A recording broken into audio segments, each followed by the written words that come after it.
you had this story come up that on the Mueller team, 27 different times phones were wiped completely clean.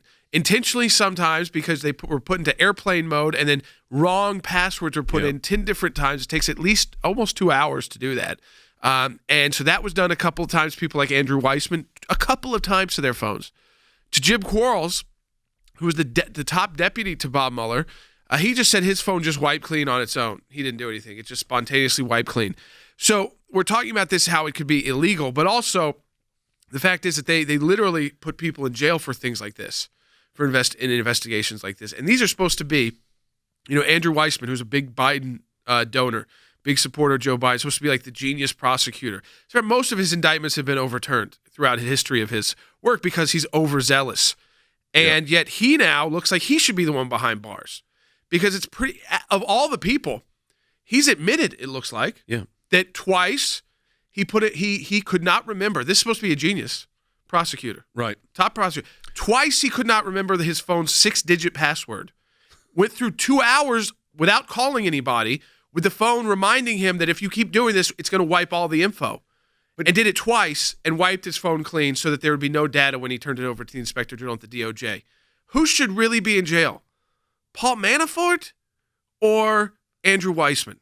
Who should be sentenced? George Papadopoulos? No, Andrew Weissman. I mean, So here's we know that this stung from the beginning of the witch hunt. It was corrupt. They found nothing. They came up with nothing against the president. There was nothing there in the first place. It was all made up. But you're right. Talking about obstruction of justice. But remember this. Will pointed this out. Our producer. When the IRS, when we wanted the emails from Lois Lerner, they said they did not have them on backup. Right. There was no server capability. They could not find it. Her computer crashed. Her computer mysteriously crashed. There was no backup, Andy, and the documents weren't available. Yeah, there's a lot of unavailability of documents in these investigations, and it seems somewhat strange to me that is a recurring theme. Lerner's documents are not available. Now we want to look at the documents from the texts and messages and telephone calls of the Mueller team, and suddenly they're unavailable, because they were accidentally wiped clean and you can't get to them. And Quarles' phone was wiped itself without intervention from him. If you believe that, then you're the stupidest person on the earth. It's sad that these prosecutors who are charged with the administration of justice would stoop to this kind of conduct. We dealt with these people for 3 years. For 3 years.